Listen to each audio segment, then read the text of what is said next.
Good morning, TempleCon!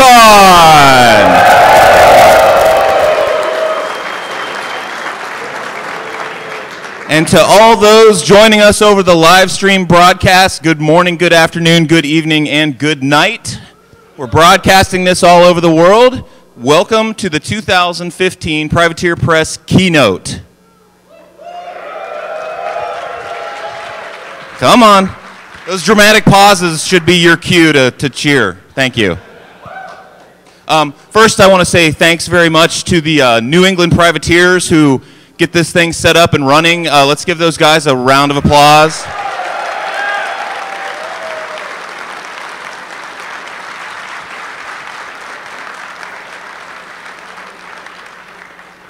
I also want to say thanks to Lyle Lowry, Tony Konachek, and Michael Plummer, who worked late to make sure that our live stream could really be broadcast live.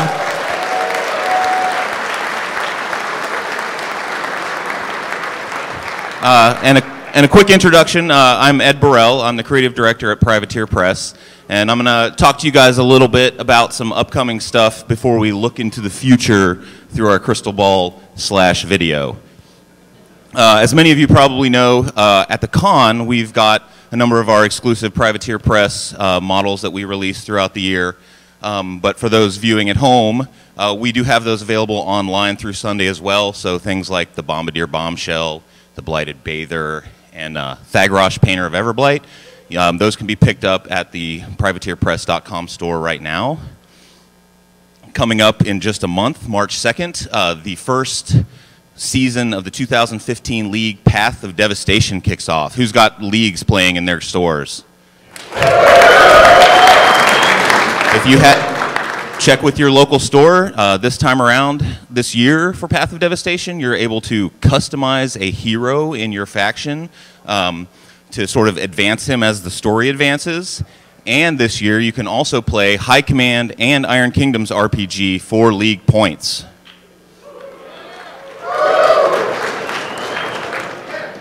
For the folks here, if you want to come by the booth after the presentation, we've got some tactics code cards. They will let you get a free Warjack skin.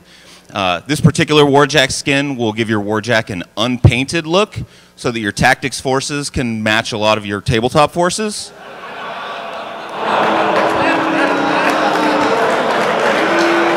There's the reaction. Thank you. While you're by the booth, we also have our Totem Hunt promotion going on for Iron Kingdoms Unleashed. We've got totem cards that you can pick up, a different one every day of the show. So come on by, because at the end of the show on Sunday, you can come by and get entered into a raffle or a drawing for various art prints. And then we've also got the limited edition Iron Kingdoms Unleashed book that we're going to be giving away. We'll have a version at the table that people can check out for the first time. We'll be breaking that big bad boy out. So, quick preview of some Unleashed stuff that I think everybody will dig. Thank you, thank you. All right.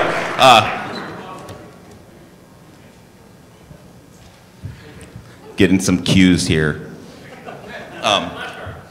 So, speaking of cues, No Quarter is going to celebrate its 10th anniversary this year in May with issue 60.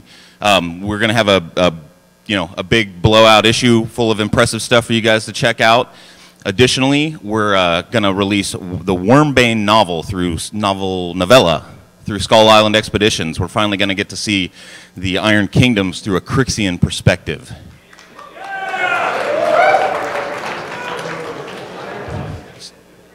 Additionally, thank you.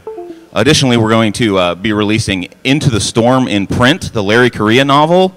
And later this year, we're going to follow that novel up with a sequel that will follow the further exploits of the Malcontents. Quick little look into the book, Werewolves versus Storm Knights. I also want to talk a little bit about Lock and Load. We've got Lock and Load coming up in June. It's 5th through 7th. Tickets are on sale now at pplockandload.com. It's another great experience. Anybody that loves TempleCon is really going to dig this show. A lot of the stuff that we build up to throughout the year culminates at Lock and Load. That's a whole lot of fun. And then lastly, I want to thank Stan Tyler, who worked his butt off last night with these guys to make sure that this happened. It's one of the things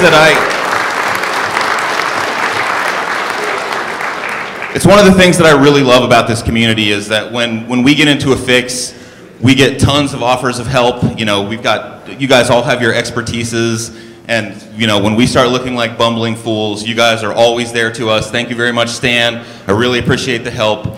And with that, guys, I think I'm done here. We're gonna take a look at our video, and hopefully you guys like what you see.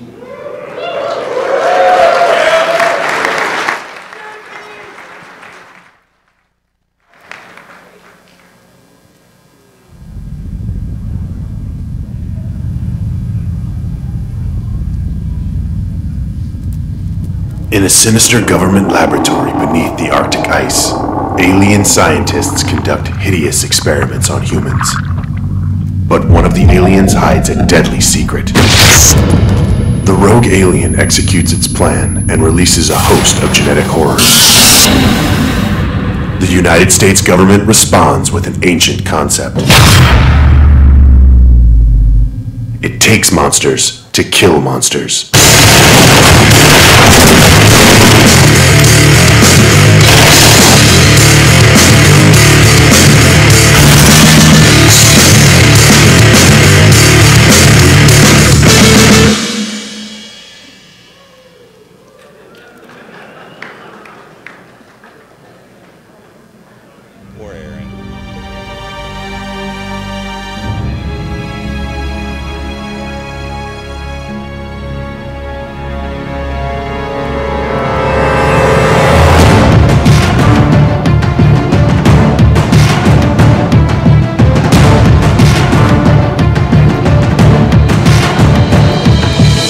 The Undercity is the first Iron Kingdoms adventure board game. It's a completely self-contained game. In it, players take on the role of various heroes from the Black River Irregulars, and they try to weed out this nefarious evil that's been lurking in the Undercity of Corvus. One of the cool things about the Undercity is that it requires no kind of game master or person running all the villains. All of the players are on a single team.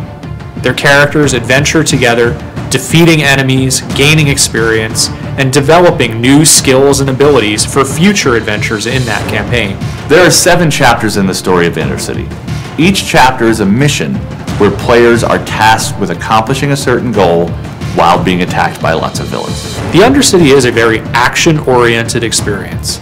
A lot of bad guys show up in the course of a chapter, and they will be attacking your player characters non-stop. I think the first thing that anybody's really going to recognize when they're looking at the Undercity box that's going to draw them in is the fact that this thing is chock full of great looking models. You've got almost 40 figures in there with 16 different sculpts. There are 4 heroes. We have an alchemist, a gun mage, a Trojan warrior, and a Jack Marshall mechanic.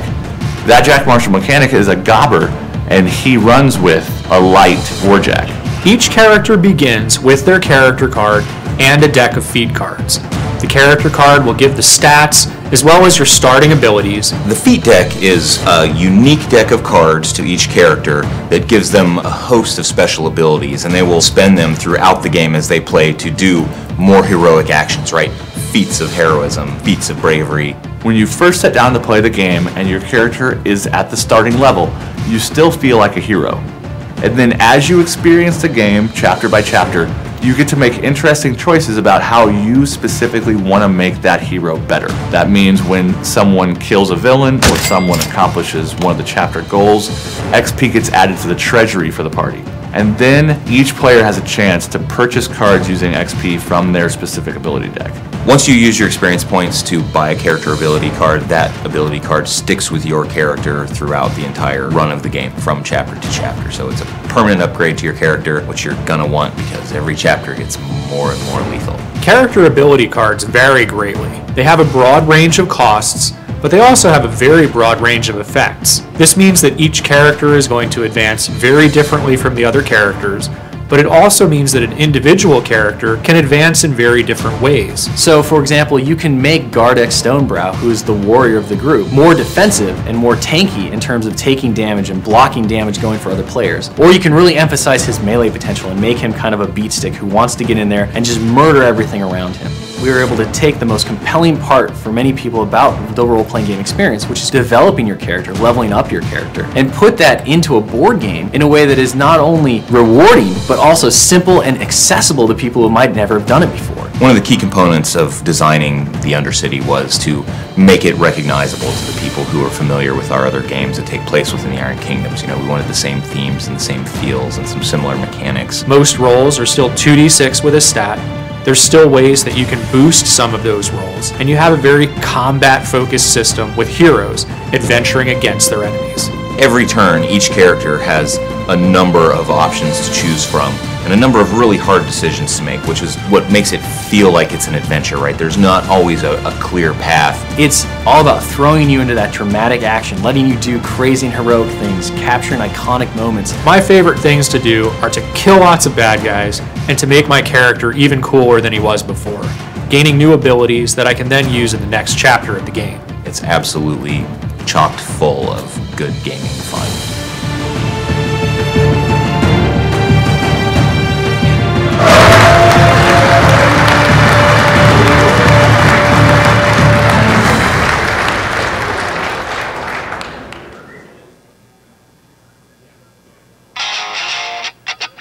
Right now we're at the Mox boarding house in Bellevue, and we're running a preview event for the upcoming Iron Kingdoms Unleashed role-playing game. Unleashed has more of a wild, chaotic, very much like a nature animal feel to it. In it, you get to sort of more play the monster and just be bestial and kind of go insane. I'm just gonna start gutting him. Okay! Alright! Back in Full Metal Fantasy, we were homebrewing a lot of this kind of stuff, you know, adventures out in the wilderness, and now we have a whole new tool set that we can use to do all that stuff in ways that we didn't even consider before. I've seen people just let loose and do things that they wouldn't in another game. I tortured and gutted a person and used their body parts for my spells. Was taking my character apart limb by limb pretty handily. Snatched a pig and brought him right back down into the water and started doing the death roll. I got to make a meat silencer for our sniper that we had in the group. The monster hunter ate his foes after he killed them. Shot the enemy, then ran forward and bit his head off. We murdered one of our party members and set his corpse on fire. That was fun. And suddenly, there's the sound of a gun. On your shoulder, your whelp is like, tosses an axe up to you. It was a fight, eat, survive type world, and that just really added to the characters. You knew each one of them got there through hardships and just surviving off what they could. The characters that were being used aren't necessarily the first things that would come to mind when you think of a fantasy setting. You're not just a normal character. You are a 7-foot-tall gator with a huge gun. Or you're a Tharn that uses blood magic. I like that she could transform. That was really neat. He's a pygmy troll with a little tiny whelp who sits on his shoulder. The whole idea of being a bone grinder, I'd never heard of anything like that before in any other game system I've played. So he was actually able to make little fetishes and things out of dead body parts of creatures that he killed. Usually those guys are bad guys, and you don't really get to be those guys and flesh out those characters. It didn't seem to restrain or restrict to what you could do. You could do just about anything you wanted to. I start busting out organs and I'm grinding them together in my pot. It made it very familiar to some of the lands of the War Machine Horde's world. 15 minutes, I had the basic rules and I knew how to play. Just the concept, it made it really easy to pick up, which I liked. I was surprised how much you could do on each individual turn. You know, when you have something like feat points or something like that, I'm always really stingy with them. This game encourages you to actually spend them to take heroic actions or do things that are really cool. I did some really fiendish things. This is your buddy's bladder. You need to talk before I find your bladder. I like seeing players get into it and experience the wilderness with complete abandon. It didn't feel like it was, rehash of anything. It was completely unique. Lots of humor, lots of gore, and lots of fun. It's actually a pretty fast-paced game. You don't get bogged down in the rules.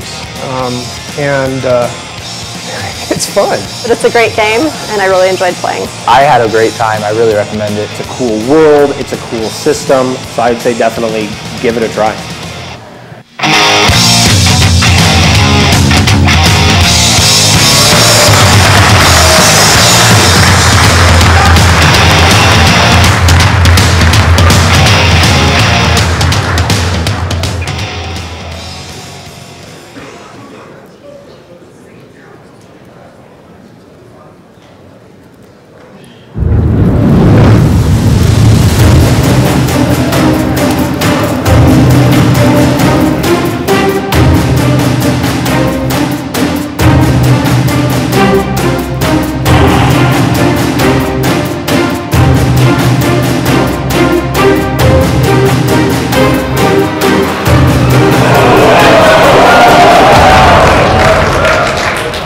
War Machine, we had the different chassis for Warjack. So, you know, you have a Reaper and a Slayer. They're on the same chassis. Well, the same applies to the Colossals. Each nation has these new variants that they've been working on, rolling off the assembly line and stepping onto the battlefields for the first time, with the hope that they will prove the deciding factor in the continuing conflicts across Western.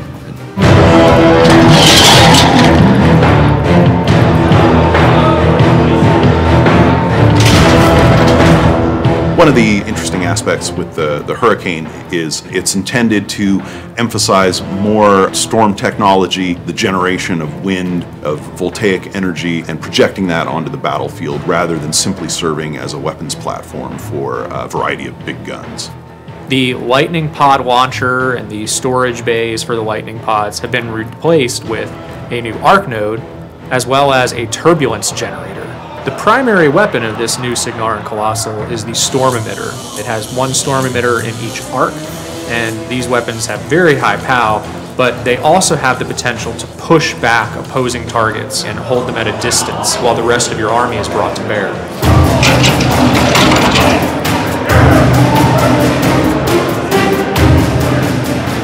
One of the great things about the Revelator is that everything you need to know about it is pretty much encapsulated in its name. It is all about revealing things. It's about bringing the fire and the light of Menoth to the battlefield so that the true believers can take out the darkness. The Revelator's Feretory allows it to see through stealth, and its abilities also allow it to mark out stealth models to allow other things in the army to then destroy them as well. So the Revelator can kind of reveal the enemy, which can then be, of course, lit on fire, which is the primary method of war for the Protector.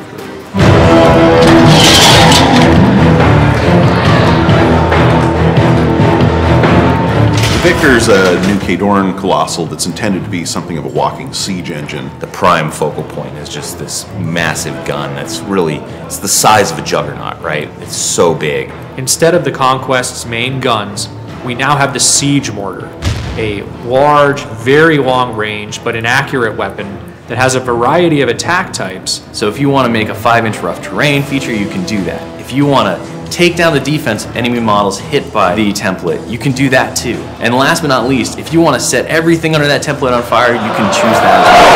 Siege Mortar. Victor blows stuff up real good.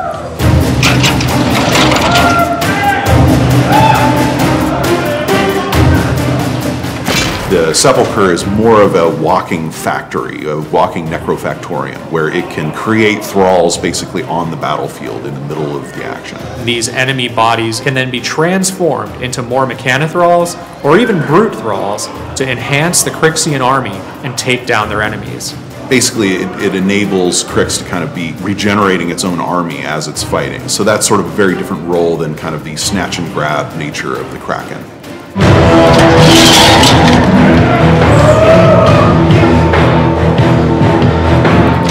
The Helios is a real enigma, not just when compared to the Hyperion, but when compared to any other Colossal in the game. This is the only Colossal that does not have a ranged weapon that causes damage. The Starburst Cannon has been replaced with a Tractor Beam, and while this attack does no damage, the implications that